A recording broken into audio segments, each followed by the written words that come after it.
Police officers detained Chuck Norris and his son right inside a shopping mall, accusing them of paying with a fake bill. The officers acted harshly and humiliatingly, having no idea who was standing in front of them. Subscribe to the channel and tell us in the comments where you're watching this video from. The morning sun spilled across the quiet Texas hills, washing the horizon in amber light as Chuck Norris guided his old silver pickup down the winding country road toward the city. The air outside was clean, still cool from the night, and carried the faint smell of cedar and distant rain. Beside him in the passenger seat, his 12-year-old son Dakota sat cross-legged, humming along to an old country tune on the radio. He was tall for his age, lean, with the same calm eyes his father had carried into 100 fights and never lost. To most of the world, Chuck Norris was still the martial arts legend, the soldier, the unbreakable man of discipline and steel. But to Dakota, he was simply Dad, the man who grilled burgers on weekends, fixed the old gate every spring, and promised that this Saturday they would spend the whole day together, just father and son. Chuck glanced at his boy and smiled. "You sure you're ready for this big shopping trip, partner? It's dangerous territory out there. Toys everywhere. Prices higher than a Texas summer." Dakota laughed, his voice bright and clear. "I'm ready, Dad. I've been saving all week. Maybe I can even buy something myself." Chuck chuckled and drummed his fingers on the steering wheel. "You've got more discipline than most adults I know. But remember, we're going for one thing only. No raids, no side missions, no sneaking in action figures when I'm not looking." Dakota gave a mock salute. "Yes, sir. Mission objective. Find the legendary Dragon Knight Lego set and return safely." His tone made Chuck grin. The boy had inherited not only his humor, but that quiet spark of determination that made him proud and cautious all at once. Since his wife Gina had been away visiting her sister for the week, the house had felt too still. Chuck had realized how quickly time was passing, how his son was growing into a young man right before his eyes. Days like this mattered. As they reached the outskirts of Austin, traffic began to thicken. Chuck adjusted his sunglasses, merging smoothly between lanes, moving with the patience of someone who had learned long ago that speed wasn't strength. Dakota had pressed his face against the window, staring at the big blue sign that read, "Hillcrest Mall, 1 mile ahead." His excitement was contagious. The parking lot shimmered under the late morning sun. Chuck found a spot near the entrance, turned off the engine, and looked over at his son. "All right, partner. Rules of engagement. Stay close, stay polite, and remember, if it costs more than a week's groceries, we walk away." Dakota grinned. "Deal, but can I at least hold it before we walk away?" "Fair enough." Chuck smiled, stepping out of the truck. His movements were still graceful, controlled, every motion carrying the calm power of years of training, but there was no trace of arrogance in him, only that quiet humility that came from surviving too much to need to prove anything. As they crossed the parking lot, Dakota raced ahead a few steps, then slowed down so his father could catch up. "Bet you I can reach the door first," he called over his shoulder. Chuck laughed softly.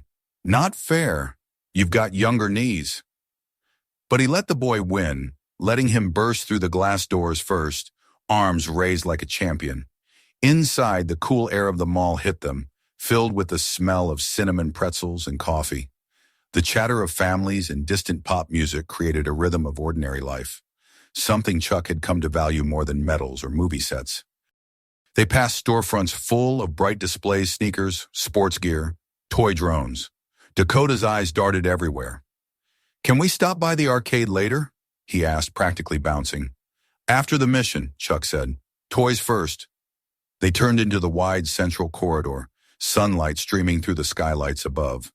It was the kind of scene you could freeze in time and frame, a father and his son on a normal Saturday. Unremarkable, perfect in its simplicity. When they reached the toy store, Dakota stopped so suddenly that Chuck nearly bumped into him. "There it is," the boy whispered reverently. The front window was stacked with colorful boxes, models of castles, and knights with plastic swords raised high. A cardboard dragon loomed above the entrance. "Go on, soldier," Chuck said with mock solemnity. "Your battlefield awaits." Inside, the store smelled of new plastic and cardboard. Dakota moved like an explorer in sacred ruins, scanning every shelf until his eyes landed on the prize, the limited edition Dragon Knight set. It was displayed on a high shelf, glowing under a small spotlight as if waiting just for him. He looked back at his father, uncertain. "Do you think it's too much?" Chuck studied the price tag and winced inwardly. It wasn't cheap, but he saw the way his son's hands hovered near the box, the way he tried not to look too eager. "You've been doing great in school," Chuck said after a pause. "I think we can manage this one." Dakota's grin could have lit the whole store. He reached up to take the box carefully, holding it as if it were made of glass. "Thanks, Dad. Seriously." "Don't thank me yet," Chuck said with a smile. "We still have to survive checkout." The line at the register was short. Chuck and Dakota waited quietly, chatting about which parts they would build first. The cashier was a young woman with sharp features, chewing gum absent-mindedly as she scanned items for the family ahead of them. When it was their turn, she gave a polite but distracted smile. "Find everything okay?" she asked. "Sure did," Chuck replied, setting the box on the counter. He reached into his wallet and pulled out a crisp $100 bill. "This should cover it." The cashier took it between two fingers, frowning slightly. She held it up to the light, bending it, running her thumbnail along the strip. This looks odd," she muttered. "It's new issue," Chuck said calmly. "Got it from the bank yesterday." She didn't respond right away. Her eyes flicked from the bill to his face, then to the boy beside him. Something in her expression tightened, just a flicker, but Chuck noticed it. Years of reading people had made that instinct automatic. "Is there a problem?" he asked evenly. "Just a moment," she said, reaching under the counter. Chuck heard a faint click, something metallic, mechanical, a silent alarm. He'd heard that sound too many times in his life to mistake it. Dakota shifted closer. "Dad?" Chuck forced a smile. "It's fine, buddy. Probably just a routine check." But his stomach tightened. Around them, other shoppers were beginning to glance their way. The cashier whispered to the man beside her, and he picked up a phone. Chuck kept his posture relaxed, hands visible, every muscle under control. Two mall security guards appeared near the entrance, scanning the crowd. Their radios crackled quietly. Chuck's senses sharpened. He wasn't afraid. He'd faced far worse, but he felt a cold wave of disbelief. Was this really happening over a toy? The cashier still hadn't said a word to him. She just kept looking nervous, avoiding his eyes. Dakota tugged his sleeve. "Dad, did we do something wrong?" "No," Chuck said softly. "We didn't." The guards began to move toward them. Chuck's jaw tightened slightly. He kept his voice steady when he spoke to the cashier again. "Miss, you can just verify the bill. The marker's right there on your counter." She hesitated, glanced toward the approaching guards, then finally picked up the pen. She drew a quick black line across the bill. It stayed golden, not dark. Real money, but her face didn't ease. I think we'll just wait for the police to double-check," she stammered. Chuck felt the shift in the air, that subtle prickle along the skin that precedes conflict. His voice dropped, calm but firm. "That won't be necessary. The test proves it's genuine." "Please, sir," she said nervously. "Just wait a moment." Dakota looked up at him, eyes wide and uncertain. "Dad, are we in trouble?" Chuck knelt briefly so he was eye level with his son. "No, son, we're not. Sometimes people make mistakes.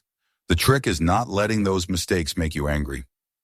The boy nodded, trying to be brave, but his small hands were clenched into fists. A low murmur ran through the store as the guards stopped just behind Chuck.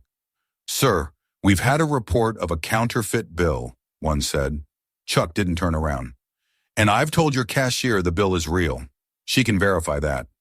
"Sir, please step aside while we handle this," the guard said, his tone slipping into that rehearsed authority that assumed guilt before proof. Chuck straightened slowly, his height alone enough to make both men hesitate for a second. His voice was steady, almost gentle. "I'm not causing any trouble. My son and I just came to buy a toy. That's all." The second guard muttered something into his radio. Chuck heard the words clearly. "Send units." Outside, faint but unmistakable, came the rising wail of approaching sirens. The sound made Dakota flinch. Chuck placed a steadying hand on his shoulder.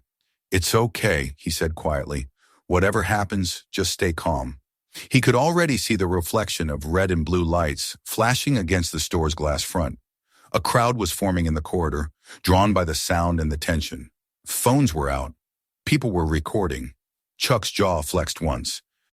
He took a slow breath, the way he had before every fight, every mission, every moment that could change the course of a day or a life. He looked down at his son, at those trusting eyes that had only ever seen the good in people. Inside, something in him shifted. The day that had begun with laughter was turning into something darker, and he knew there was no stopping it now. "Dad," Dakota whispered, clutching his sleeve. "Why are they coming here?" Chuck looked toward the entrance as the first police officers stepped through the doors.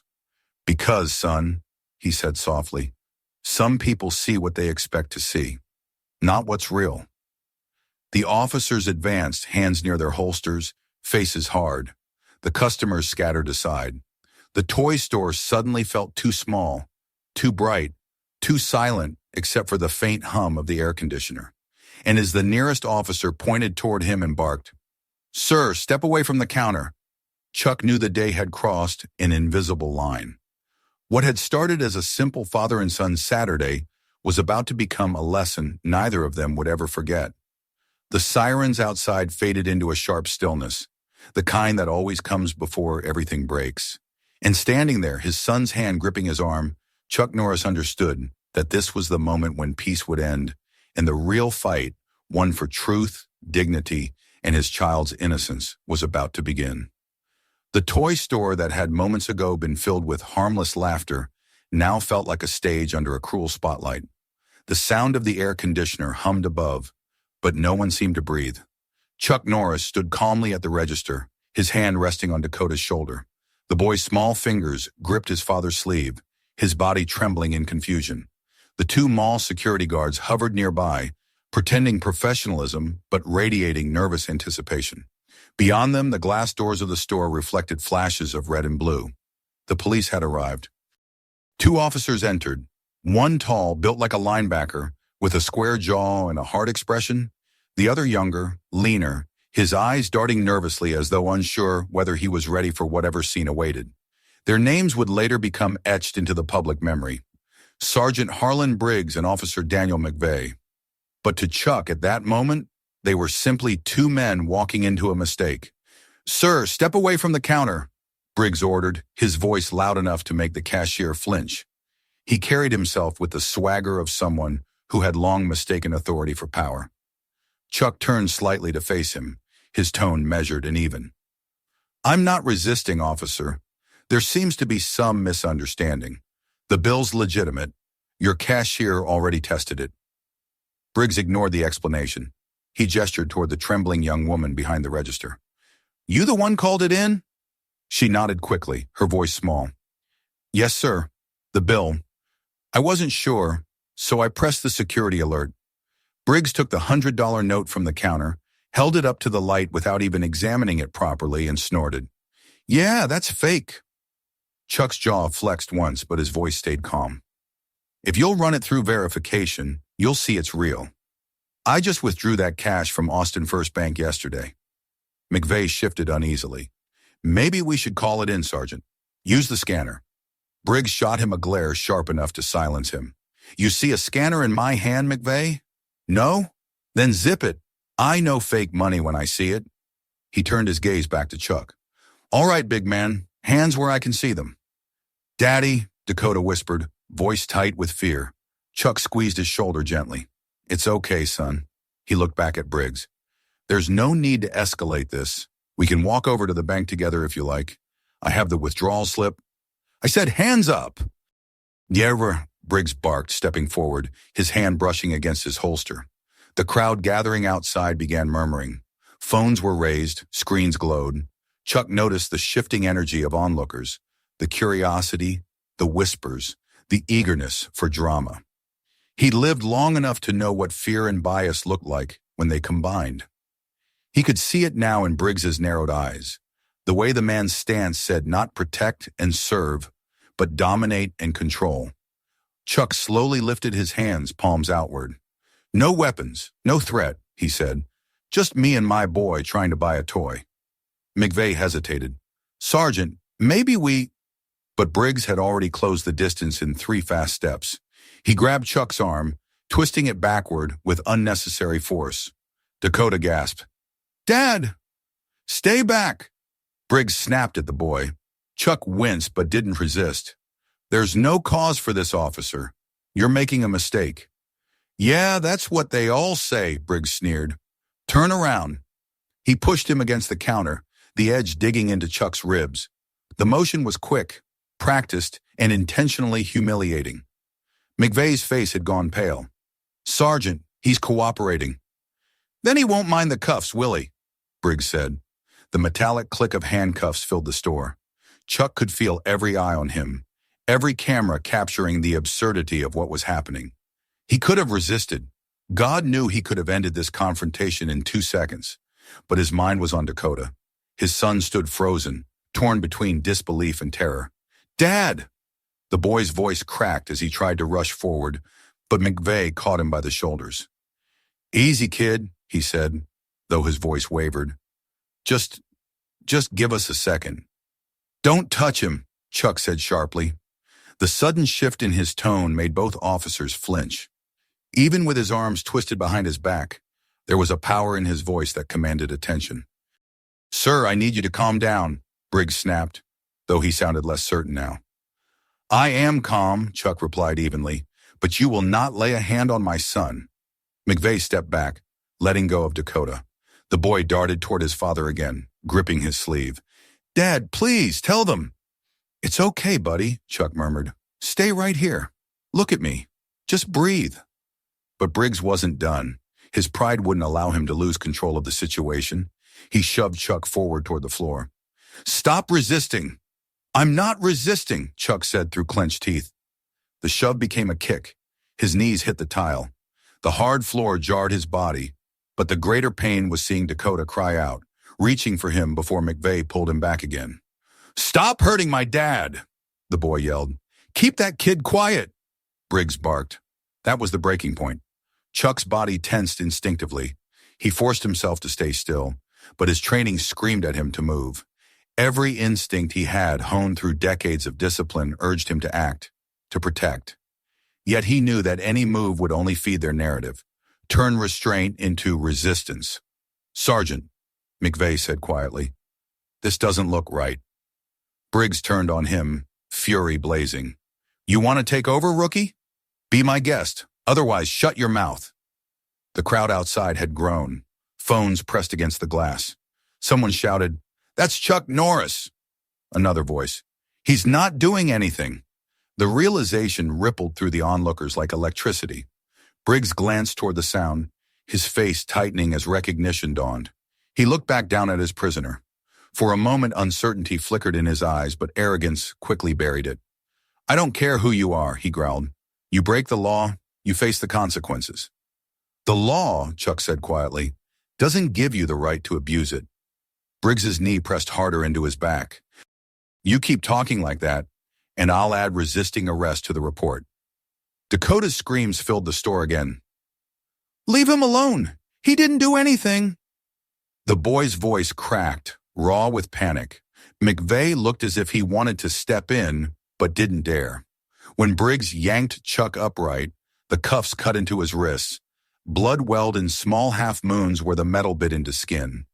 He stood, breathing slow and steady, forcing composure. He locked eyes with McVeigh and spoke in a tone that made the younger officer straighten instinctively. "You still have time to do the right thing, son. Think about what you're seeing." McVeigh's mouth opened, but no words came. He looked down. Briggs shoved Chuck toward the door. "Move!" "Dad!" Dakota ran after them, slipping on the polished floor but catching himself. "Stay back, Dakota," Chuck called over his shoulder, but the boy didn't listen. He ran right alongside, tears streaming down his face. Shoppers parted around them. Parents held their children close. Phones followed their every move as if the world couldn't look away from the surreal sight of Chuck Norris being dragged in handcuffs through a mall. Outside the store, the bright sunlight hit them like a slap. More police cars had arrived. The flashing lights painted the scene in blue and red. Chuck blinked against the glare, his body still controlled, his breathing even. He could hear the crackle of radios, the hurried whispers between officers who weren't sure whether to treat this as an arrest or a nightmare waiting to explode. Briggs pushed him toward the nearest cruiser. "You think being some washed-up movie star makes you untouchable?" Chuck turned his head slowly, his gaze like steel. "I think being human should mean something." The sergeant smirked. "Save it for your fan club." He shoved him again, harder this time. That final push made Dakota break. The boy lunged forward and shoved Briggs back with all his might. "Stop it! Leave my dad alone!" Everything happened at once. McVeigh shouted something, trying to separate them, but Briggs reacted on pure rage. His hand shot out, striking the boy's arm, sending him sprawling against the car door. The sound of the impact echoed through the lot like a gunshot. Chuck's control snapped. In a single fluid motion, he twisted free of Briggs's grip. The cuffs strained but didn't stop him. His elbow connected with the sergeant's chest, not hard enough to break anything, but enough to send the man stumbling back in shock. McVeigh jumped between them, arms raised. "Stop! Everyone stop!"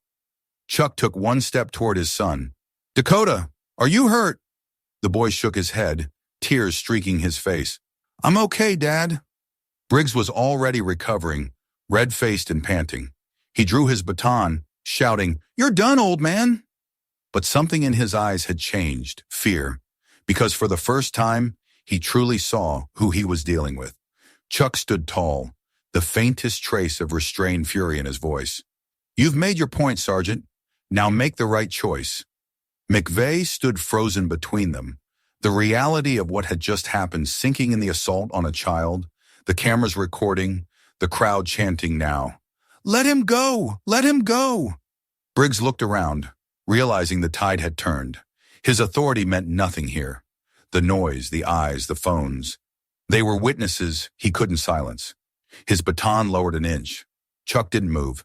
He simply stood there, shoulders squared, the embodiment of calm after chaos. For a heartbeat, no one spoke. Even the radios fell silent. Then Briggs muttered something under his breath, signaling their retreat. "Get him in the car," he said to McVeigh, but his voice lacked conviction. The younger officer hesitated, looking between the furious sergeant and the composed man in front of him. "Sergeant, maybe we should call this in properly," McVeigh said softly. "There's a lot of people recording." Briggs didn't respond. His face was twisted with frustration and fear. Chuck finally spoke again, his voice low but carrying across the parking lot. "You can arrest me if you want, but remember this moment. Remember that you laid hands on a boy who did nothing but try to protect his father." McVeigh's jaw tightened. He lowered his eyes and nodded faintly, not in obedience to Briggs, but in acknowledgement of the truth. Dakota stood close, gripping his father's arm as if letting go would mean losing him to the chaos around them. Chuck bent slightly and whispered, "It's going to be all right, son. Stay strong." As the officers hesitated, the crowd erupted into shouts demanding justice. Briggs barked orders that no one seemed eager to follow. The authority he once wore like armor was now stripped bare under the weight of truth. When they finally moved to escort Chuck toward the car again, it was different. The cameras were still rolling, but now the world watching through those lenses would see not a criminal, but a father standing tall, despite humiliation. The spark of suspicion had ignited something far greater, something no one in that parking lot could control anymore. The boy's tear-streaked face, the man's calm defiance, the trembling hand of an officer who knew he had gone too far, all of it etched into the story that was only beginning. The hum of the engines, the rustle of the crowd, the pulse of outrage rising like a storm across social media. All of it became the soundscape of a day that would soon shake the very system meant to protect them. As the car door closed and the lock clicked, Chuck's eyes met Dakota's through the window. He mouthed two words, "Stay brave." And as the cruiser pulled away, the reflection of flashing lights danced across the boy's face, merging with the glint of his tears. The world outside would call it an arrest, but for those who had seen it unfold, it was something else entirely. the moment a spark of suspicion turned into the fire of truth. The sound of the cruiser's engine still echoed faintly in Dakota's ears long after the car had turned the corner and vanished behind the rows of parked vehicles. The lights, the shouting, the disbelief, it all swirled together in a blur of color and sound. His small body trembled as the weight of what had just happened settled on him. His father, the man who taught him that strength and calm could coexist, had been dragged away in handcuffs like a common criminal. And for what? A piece of paper that wasn't even fake. Dakota stood frozen on the hot asphalt, his mind refusing to accept it. The mall security guards tried to usher him toward the sidewalk, muttering something about procedure and keeping the area clear, but the boy didn't move. He just stared at the spot where the car had disappeared, his fists clenched so tightly that his nails bit into his palms. Inside the police car, Chuck Norris sat upright, his wrists still bound behind him. The metal cuffs bit into the tendons of his hands, but he didn't flinch. He had known worse pain in his life, far worse. The difference now was that the wound wasn't physical. It was in the pit of his chest, where the image of his son's terrified face replayed over and over like a punishment. Every fiber of his being screamed to fight, to break the door open and end this absurd nightmare. But he forced himself to breathe slowly, evenly, the way he had trained soldiers to do when chaos closed in. McVeigh drove in silence, his eyes fixed on the road ahead. Briggs sat beside him, fuming. The sergeant's jaw worked as if chewing on invisible words. "You believe that kid?" he muttered. The nerve of him, throwing his weight around like that. "I don't care who he is. Law's the law." Chuck's gaze shifted slightly, his voice calm, but cutting through the tension like a blade. "Then follow it." Briggs turned, eyes narrowing. "You keep quiet back there. You don't get to lecture me." "I'm not lecturing you," Chuck said evenly.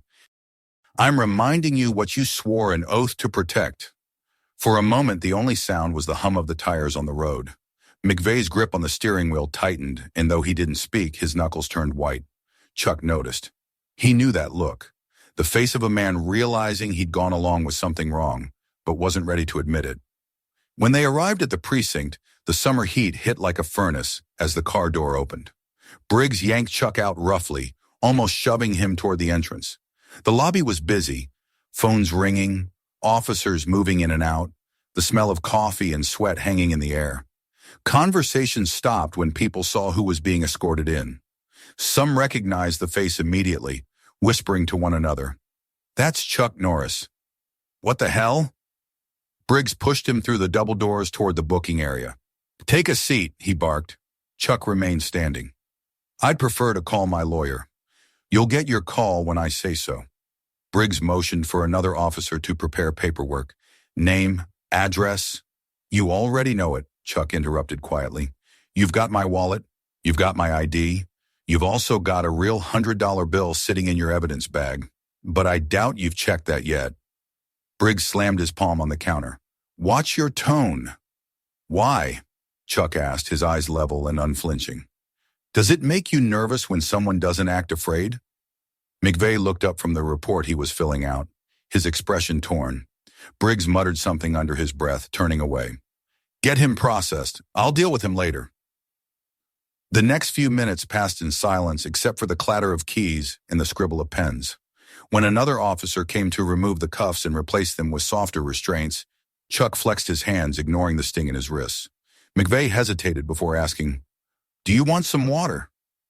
"No," Chuck said. "I want to know where my son is." The younger officer swallowed hard.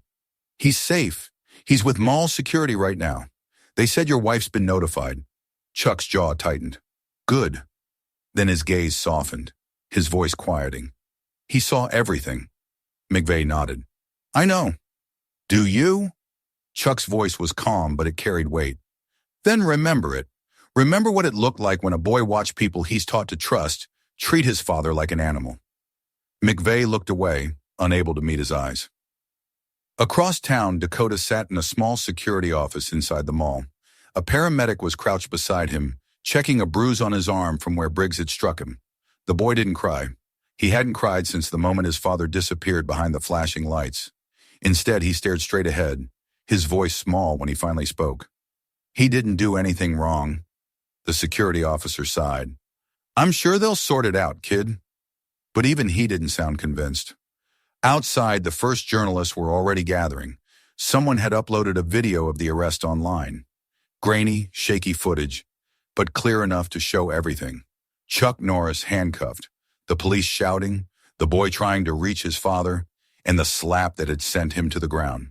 Within an hour, the video had millions of views. The headlines were relentless. Police accused Chuck Norris of counterfeit money. Assaults boy during arrest. Talk shows picked it up. Commentators argued about race, power, authority, and justice. And through it all, one image kept replaying. A man of iron restraint watching his son fall. Back at the station, Chuck sat in the interrogation room, hands folded on the table. A fluorescent light flickered above. The mirrored wall reflected his stillness, his expression unreadable. He had learned long ago that silence was often more powerful than any defense. Briggs entered, carrying a file. He slammed it onto the table. You think you're clever, huh? Sitting there like some monk? I've seen your type before. Chuck looked up. No, you haven't. Briggs sneered. You're all the same. Think your fame puts you above the law.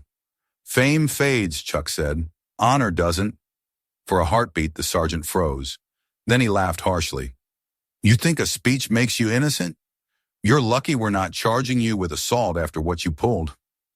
Chuck leaned forward slightly, his voice so low it made Briggs instinctively step back. If I had fought back, you'd still be on the floor outside that toy store. Briggs's face turned red. Are you threatening me? No, Chuck said simply. Just reminding you that I didn't. The door opened, breaking the tension. McVeigh stepped in, looking pale. He handed Briggs a document. Sir, the Treasury Department confirmed it. The bill's legitimate. The serial number matches the new release. Briggs's jaw tightened. You sure? Yes, sir. The cashier used the wrong verification strip. It's real. Silence fell like a weight between them. Briggs's face shifted from anger to something else. Fear, perhaps. The realization of what this meant began to sink in. The arrest had been unjustified. The excessive force, the public humiliation, the assault on a child, all of it now hung over him like a noose.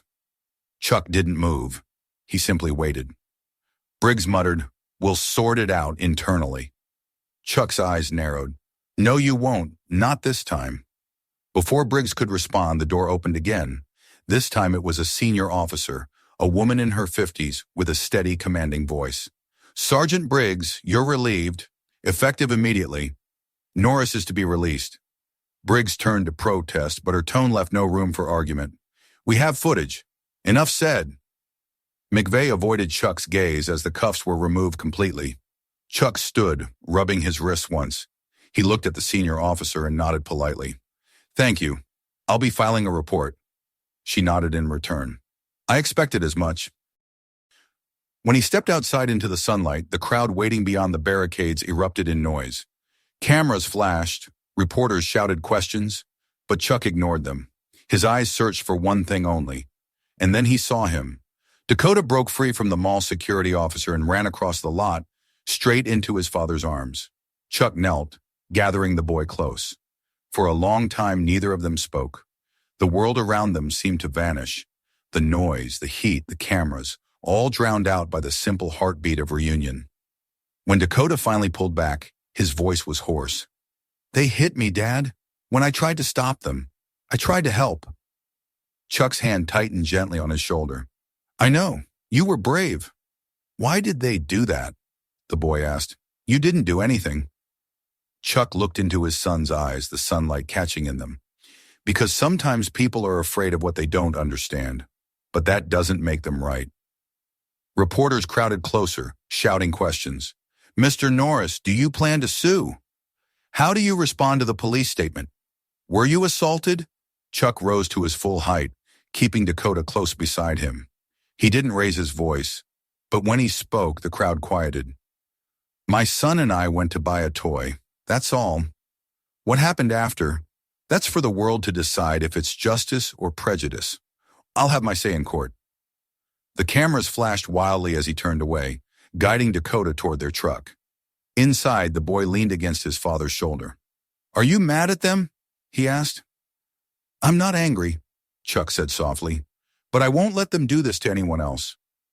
As they drove away from the chaos, the hum of the engine filled the silence between them. The highway stretched ahead, endless and shimmering in the heat.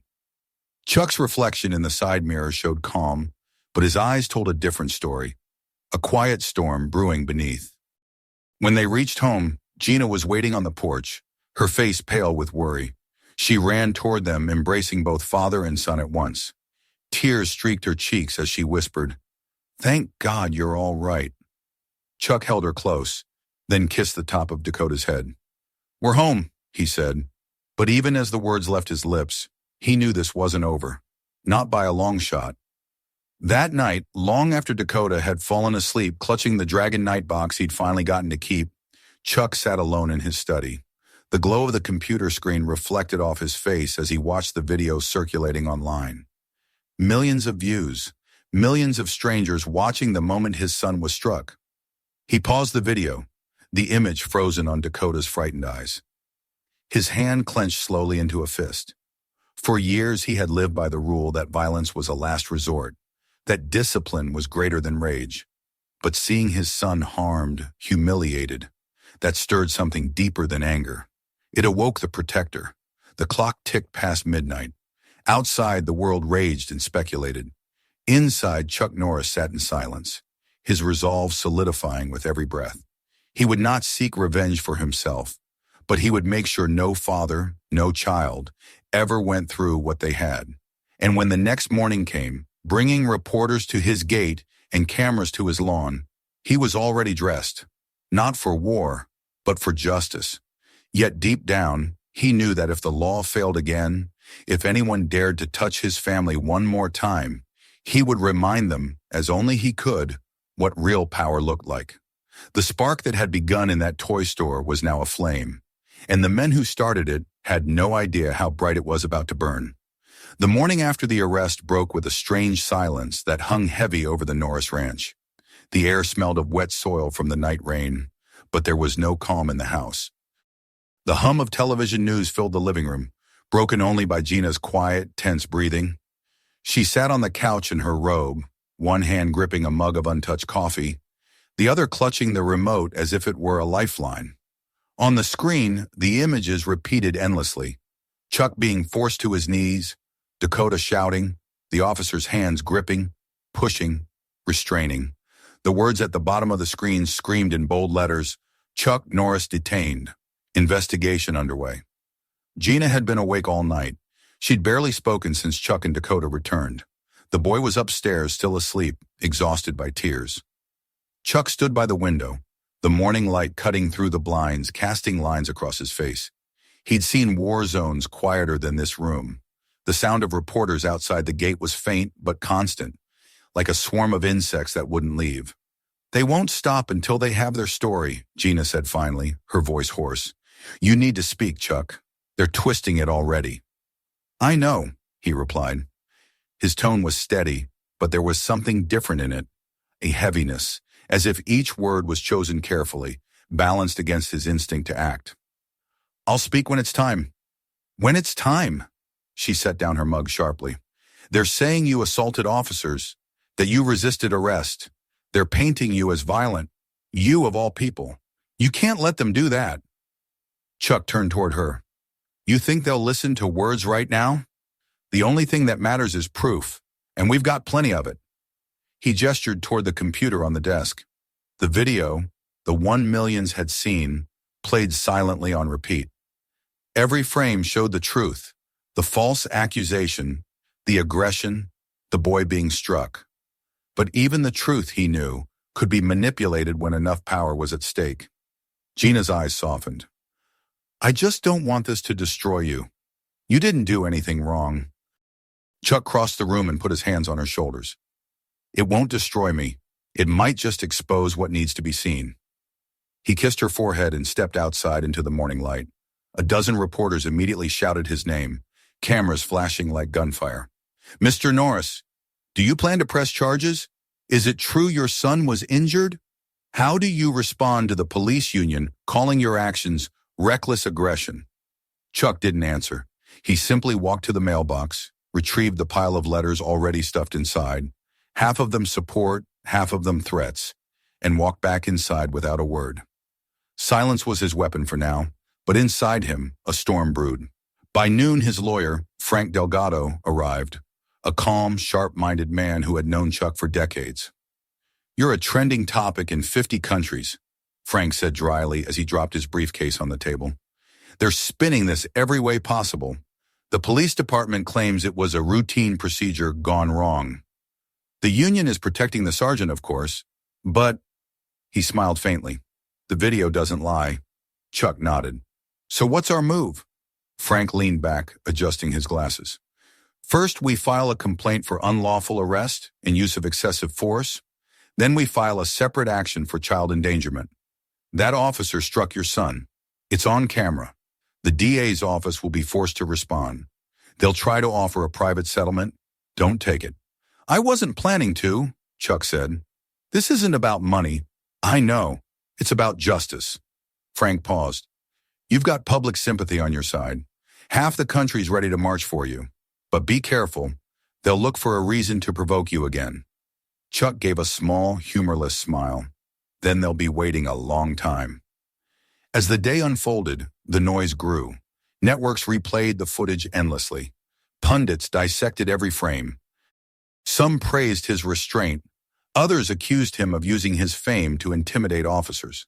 A police spokesman held a press conference, insisting the incident was being thoroughly reviewed. Behind the polite words was a clear attempt to minimize, to control the narrative. By evening, Chuck was summoned to appear at the county courthouse for a follow-up interview. It wasn't mandatory, but refusing would look like defiance. He agreed, though Gina protested. "You don't owe them anything, Chuck. Not after what they did." "I owe it to everyone who can't fight back," he said quietly. Dakota, standing in the doorway, had been listening. "Can I come?" he asked. Chuck shook his head. "Not this time, buddy." "But I want to." Chuck crouched down, looking his son in the eye. "You already did enough. You were brave. Now let me take care of the rest." At the courthouse, the air was thick with reporters and flashing lights. Frank guided Chuck through the crowd, shielding him as best he could. Inside, the hall smelled faintly of disinfectant and bureaucracy. They were led into a conference room where 3 officials waited, a police captain, a city attorney, and a public relations officer who smiled too much. "Mr. Norris," the captain began, "we want to express our regret that things escalated the way they did. The department values your service to the community." Chuck cut him off. "You don't value anything but control." The captain's face stiffened. "Now there's no need to—" "There's every need," Chuck said, his tone calm but razor sharp. "Your officers humiliated me in front of my son. They assaulted him. And now you're sitting here hoping I'll let it go quietly so it doesn't make your department look bad." The attorney interjected quickly. "Let's keep this civil. Mr. Norris, the department is prepared to issue a formal apology, provided—" "Provided what?" Chuck asked. "Provided you refrain from pursuing civil action?" Frank laughed under his breath. "You're offering an apology in exchange for silence. That's a confession in a suit and tie?" The PR officer smiled tightly. "This isn't about guilt. It's about resolution." Chuck leaned forward, his gaze steady. "Resolution comes after truth." The room went silent. The captain cleared his throat, shuffled his papers, and stood. "You'll be hearing from our legal department." "I'll be seeing you in court," Chuck replied. When they left the courthouse, the sun was setting behind the skyline, staining the sky orange and red. Frank exhaled. "You just declared war, my friend." Chuck adjusted his hat, his face unreadable. "Then I'll fight it the way I fought every battle, with discipline. But if they think they can intimidate me, they picked the wrong man." That night, as the world argued over headlines, Chuck sat in his backyard, the hum of crickets rising around him. Dakota joined him, holding 2 mugs of cocoa. "Mom said you needed this," the boy said, handing one over. Chuck smiled faintly. "She's probably right." They sat in silence for a while, watching the stars. Then Dakota spoke softly. "Dad, when they took you away, I thought they were going to hurt you. I know, Chuck said, his voice low. But you stayed strong. You didn't back down. That took courage. I wanted to fight them, Dakota admitted. I wanted to hit them back. Chuck turned to look at him. And if you had, you'd be no better than they were. Strength isn't about hitting first, son. It's about knowing when not to.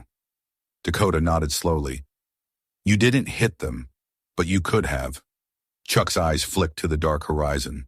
Sometimes restraint hurts more than any punch. The following morning, something unexpected happened. A video surfaced. Body camera footage, leaked anonymously, showing the arrest from the officer's perspective. The footage revealed the entire sequence. Chuck's calm compliance, Briggs's aggression, and the exact moment he struck Dakota. It left no room for interpretation. Public outrage exploded overnight. The police department scrambled to contain the fallout, suspending both Briggs and McVeigh pending investigation. Briggs, unrepentant, gave an interview to a sympathetic talk show host, calling Chuck a washed-up celebrity trying to stay relevant. It only made things worse. The clip went viral. By the time Chuck appeared on live television 3 days later, the country was divided. Some called him a hero, others a troublemaker. He sat calmly under the studio lights, wearing his old leather jacket, his voice steady as he spoke. I don't hate those officers, he said. I pity them, because somewhere along the way, they forgot what their badge means. My son saw the worst of what fear can do to people with power, but he'll also see what happens when ordinary people stand up for what's right. The host leaned forward. And what happens now, Mr. Norris? Chuck looked into the camera, his eyes burning with quiet conviction. Now, he said, we make sure no one can ever do that again. Not to me, not to my boy, not to anyone. The studio fell silent for a moment. Outside in living rooms across the country, people watching felt something shift. A collective sense that the story was no longer about one man or one incident. It was about accountability, about courage. Back home, Gina turned off the television and looked at Dakota. Your dad just started something bigger than all of us, she whispered. Dakota smiled faintly. He always does. And as the night settled over the ranch, Chuck stood on the porch, staring into the distance where darkness met the stars. Somewhere deep inside, he knew this wasn't the end of the fight. The battle had only begun, and this time, it wasn't about reputation or pride. It was about legacy, about the kind of world he wanted his son to inherit. He'd been arrested like a criminal, but he would rise as something far greater. Not just a legend of strength, but a man reminding the world what true justice looked like. The storm that had begun as a single spark of injustice was now raging across the country. Days after Chuck's television interview, his words had spread further than he could have imagined. They were quoted, replayed, dissected, and turned into slogans. Protesters carried banners with his image outside police headquarters, chanting for reform and accountability. Some saw him as a symbol of resistance, others as a reminder of what restraint looked like in the face of abuse. But for Chuck himself, the noise meant little. Public opinion could shift like the wind. Justice, on the other hand, demanded endurance. At home, life had changed. Cameras lined the road leading to the ranch, drones buzzed occasionally overhead, and strangers mailed letters, some filled with gratitude, some with venom. Gina managed the chaos with quiet strength, shielding Dakota from the media's constant curiosity. The boy was recovering from the trauma of that day, though every so often Chuck would catch him standing near the window, staring out at the driveway as if expecting another patrol car to appear. One evening, after a long day of phone calls with lawyers and reporters, Chuck found his son sitting on the porch steps, his toy knight lying forgotten beside him. Can they still come back? Dakota asked without looking up. Chuck sat beside him. Who? The police. The bad ones. Chuck's voice was calm but steady. If they do, they'll be facing a different kind of man than last time. The boy turned to him. But you said we shouldn't fight. Chuck smiled faintly. Not unless there's no other choice. That night, as the moon hung high above the ranch, headlights cut through the darkness. A black sedan stopped at the end of the driveway. Two men stepped out, not in uniform, but their posture told Chuck everything he needed to know. He was already waiting by the porch, arms crossed. One of the men raised a hand. "Evening, Mr. Norris. We just want to talk." Chuck's eyes narrowed. "Funny. The last ones who said that came with handcuffs." The man forced a thin smile. "We're not here for trouble. Think of this as advice from people who don't want this story to get out of hand." Chuck's body shifted slightly, just enough to put himself between them in the doorway. "You're trespassing. Say what you came to say." The taller of the two men took a step forward. "There's a lot of money riding on this case. Political careers, department contracts. If you keep pushing this—" Chuck cut him off. "You're threatening me." "Not threatening," the man said quickly. "Warning. There's a difference." "There's not." Before either of them could blink, Chuck had moved. It wasn't an attack, not yet. But his speed made the taller man flinch backward. Chuck stopped a single step away, his voice low and even. "You think because I'm calm, I'm weak. You think because I talk about peace, I won't act. That's your mistake." The man swallowed hard. "You're making this worse for yourself." Chuck took another step forward. "No, I'm making it worse for people like you." The shorter one, nervous, reached for something inside his jacket. A gun, maybe. Chuck's hand shot out, gripping the man's wrist before the weapon even cleared the holster. In the same motion, he twisted, disarmed him, and sent the pistol skidding across the gravel. The taller man tried to intervene, but Chuck pivoted, landing a precise kick to his midsection that sent him crashing to the ground, gasping for breath. It was over in seconds. Chuck stood over them, calm again, as if nothing had happened. "You picked the wrong house." He tossed the gun into the dirt and pointed down the driveway. "Leave before I call the sheriff myself. And tell whoever sent you that next time, I won't be this polite." The men scrambled to their feet, retreating to the car. As the engine roared away, Chuck stood motionless, watching the taillights disappear into the darkness. Inside, Gina appeared at the doorway, her face pale. "Who were they?" "Cowards," Chuck said quietly. "Just cowards trying to scare us." "Did they hurt you?" He shook his head. "No, but they almost made me forget who I am." The next morning, the security footage from the ranch gate was sent anonymously to a local news station. Within hours, the video of two unidentified men confronting Chuck went viral. The media exploded again, speculating about corruption, cover-ups, and intimidation tactics. The police department was forced to deny involvement, though few believed them. Frank called later that afternoon. "You realize what you've done, right? That footage just sealed the case. You've got them cornered. Internal Affairs is launching a full investigation. The mayor's office is panicking." Chuck didn't sound triumphant. "I'm not interested in panic. I'm interested in truth." Frank sighed. "Truth's about to make a lot of powerful enemies." "They were already enemies," Chuck replied. "They just showed their faces." The case grew bigger. Federal agents began investigating the county department for systemic abuse. Old complaints resurfaced. Other families came forward with their own stories of harassment and wrongful arrests. What had begun as one man's humiliation became a movement. Still, the cost weighed heavy on him. Every day brought new headlines, new scrutiny, new danger. One night, a rock shattered their front window. Dakota screamed, and Chuck was on his feet instantly, scanning the shadows outside. He found nothing but the sound of retreating footsteps. The next day, he installed reinforced glass and cameras around the property. "We're fine," he assured Gina, though she could hear the quiet rage in his tone. Soon after, a reporter from a national network requested an exclusive interview. Not about the scandal, but about fatherhood. Chuck agreed reluctantly. The segment aired in prime time, showing him walking the ranch with Dakota, explaining how discipline and compassion were two sides of the same coin. He spoke about his past, about mistakes and redemption, and about what kind of world he wanted for his son. The response was overwhelming. Millions watched, and for the first time the conversation shifted from outrage to reflection. But not everyone was ready to accept change. 2 weeks later, Frank called with grim news. "Briggs is out on bail," he said. "He's angry. He's been drinking.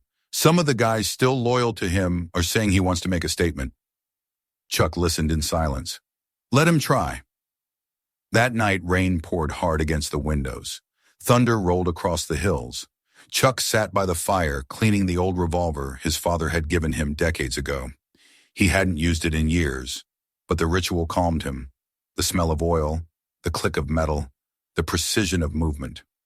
Gina watched from the doorway, saying nothing. Sometime past midnight, the sound came again, tires crunching on wet gravel. Chuck's body reacted before his mind did. He rose, motioning for Gina to stay with Dakota. The door opened, and he stepped out into the rain. Briggs was there, standing by his truck, soaked to the bone, his eyes bloodshot. "You think you're some kind of hero?" he shouted over the storm. "You ruined my life."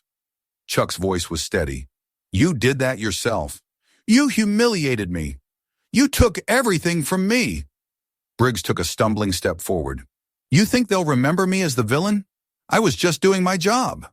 "Your job was to protect," Chuck said, "not to break people." Briggs's hand twitched toward his belt. Chuck's eyes narrowed. "Don't," he warned, but rage had already taken over. Briggs drew a gun, his hands trembling. Lightning flashed, illuminating the barrel aimed straight at Chuck's chest. "You made me the enemy," Briggs yelled. Chuck didn't move. The years of training took over. Not the instinct to strike, but the clarity to act with purpose.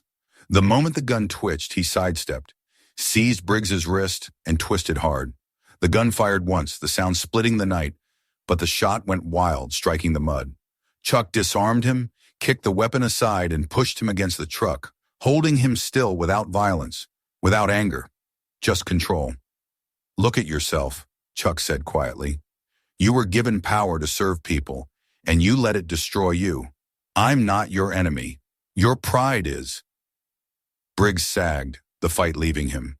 The rain poured down harder, washing away the mud from his uniform shirt. He looked up, broken. "You don't understand. It's all rigged. The system. It chews us up too." Chuck released him. "Then fix it from the inside. Don't become the thing you're supposed to fight." Briggs sank to his knees in the mud, sobbing. When the sheriff's car arrived minutes later, called by Gina, they found the former sergeant drenched and defeated, his weapon lying in the dirt. Chuck stood beside him, silent, rain streaming down his face. By morning, the news had already spread. The headline read, "Norris stops armed confrontation without violence." Commentators called it poetic. The man who once built his legend on strength now proving that true power was restraint. Later that day, Chuck sat with Dakota on the porch again. The boy looked up at him, eyes wide. "You didn't hurt him." "No," Chuck said. "I didn't need to." "Why not?" Chuck looked out toward the horizon. "Because sometimes winning isn't about fighting. It's about stopping the fight before it begins." Dakota was quiet for a long time, then nodded. "Like you said, strength and compassion." Chuck smiled. "Exactly." The sun broke through the clouds then, lighting the wet fields with gold. Somewhere beyond that horizon, the investigations continued, the lawsuits mounted, and the world kept arguing. But for that moment, sitting beside his son, Chuck felt something rare. Peace.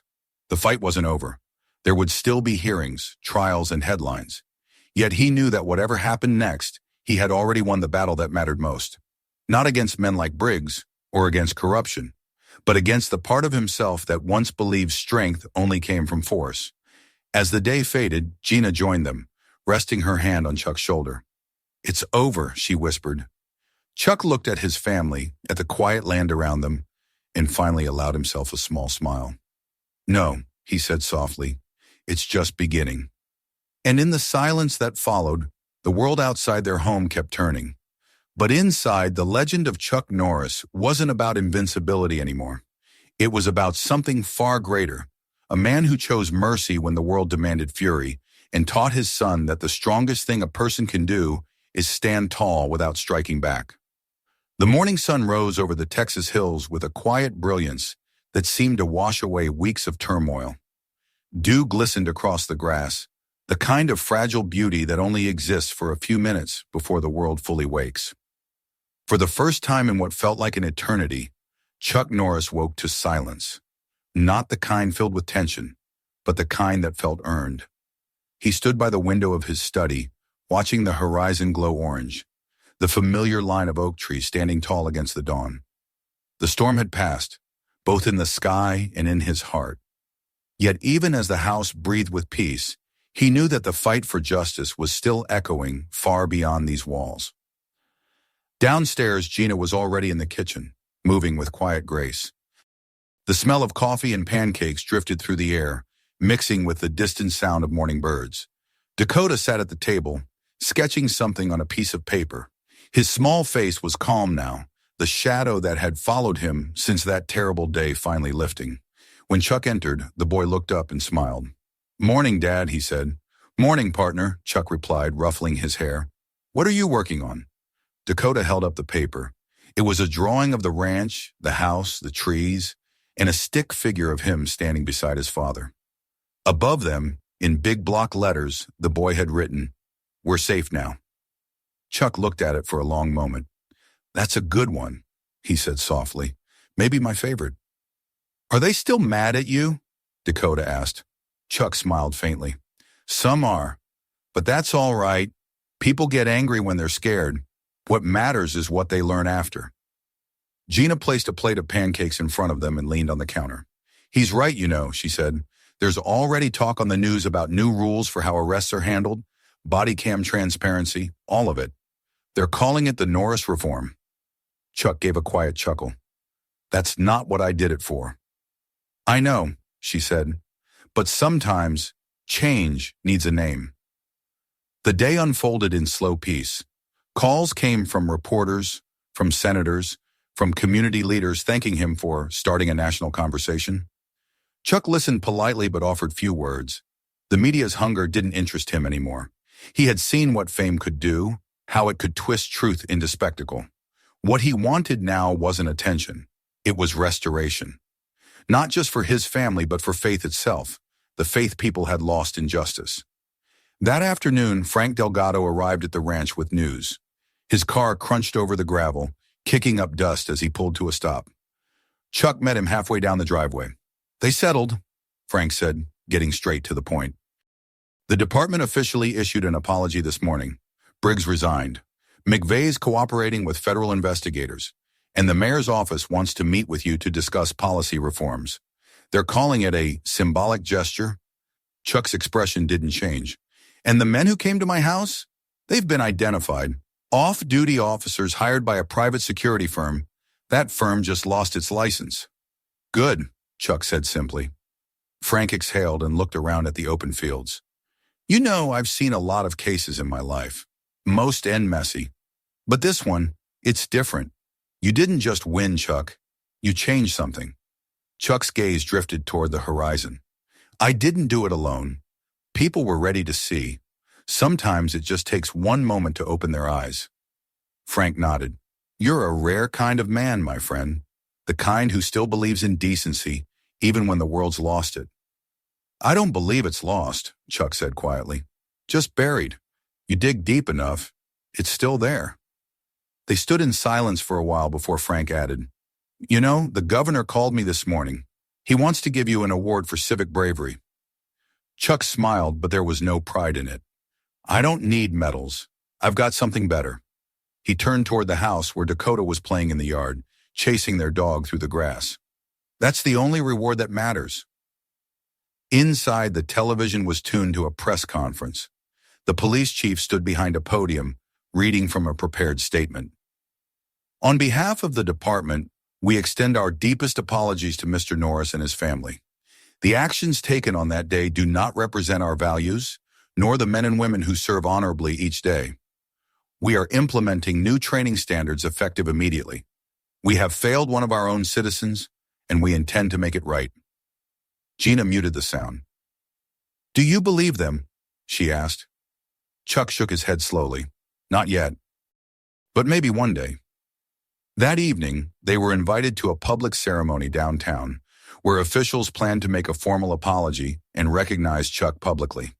He didn't want to go at first. It felt wrong to turn pain into an event. But Dakota insisted. "I want people to see you," the boy said, "to see who you really are." So they went. The City Hall Plaza was packed with thousands of people, some carrying signs that read, "Justice for All," others holding banners with Chuck's name. Cameras flashed as they stepped onto the stage. The mayor approached the microphone, his tone solemn. Today, he began, we acknowledge a mistake that should never have happened. A man of integrity was wrongfully accused, humiliated, and treated without the dignity every human being deserves. But from that injustice came something extraordinary. Mr. Norris, your strength, restraint, and courage reminded us all of what this country was built on: honor, fairness, and accountability. The crowd applauded, a wave of sound rising and falling. Chuck stepped forward to speak. He didn't have a prepared speech. He never needed one. I didn't come here for applause, he began. His voice carried easily across the plaza. I came here because my son asked me to, because he saw something that scared him, and I promised I'd make it right. What happened to us could have happened to anyone, and that's the point. It does happen to people every day.